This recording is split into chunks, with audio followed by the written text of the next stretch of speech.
All right, we're back. We're not really 2/3 of the way in yet. There was a tile that I drew that I thought was important. So right now it is yellow's turn. And yellow drew a castle tile and a raid action. So he's going to take the raid action first.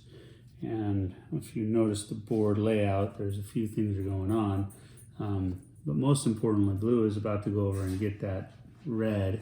And I'm going to destroy that red. Raid destroys only village tiles. And when she destroys that tile, the shrine comes off and the treasure comes off. But now this is yellow's turn, so yellow can now place this tile. It's a castle, and the castle is the last of the fourth tile, is the fourth and last tile that completes his mon. And so with that, I put the mon marker on those four tiles. I take the mon treasure for yellow, and I immediately collect it wherever yellow is on the board. And these four tiles are now, for the rest of the game, protected. You cannot destroy them via raid. You can't do anything with them. They stay on the board permanently, as do their treasure, until it's collected. So just want to make sure we highlighted that action. Yellow, the raid action, yellow's kind of stuck in here because it can't move diagonally, and I'll pass the bag to green.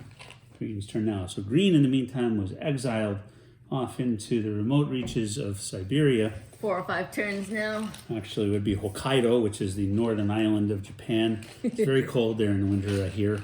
And I've been there for 3 turns, I think.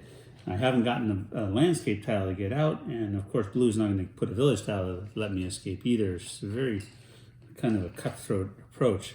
And not helping matters at all, I picked up a dojo with a destroy action. That finishes your mon. That's a good tile. It is a good tile. So I am going to place that there. I got to destroy a tile first. Oh, all right. And I guess I'm in the mood that if I can't have it known, well, there's a lake that got put there. So I'm actually going to destroy this temple and deny the privilege there. And so that's my destroy action. Now it's my dojo, and I don't have that. This is also the last of the 4 tiles I need for my mon.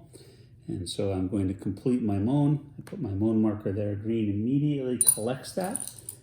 That is now 4 treasures.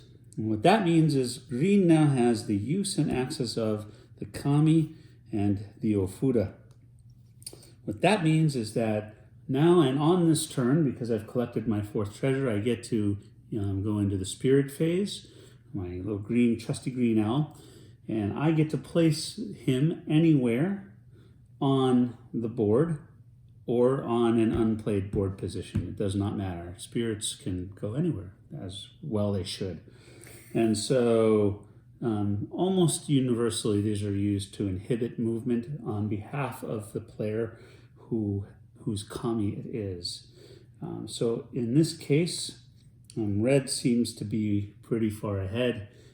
Red has, she has 3 treasures, and she wants to get out. She has green. She probably wants to go get blue or something like that. And yellow's in her way there, so I'm going to just block red in and keep her there unless she gets a landscape tile to go around.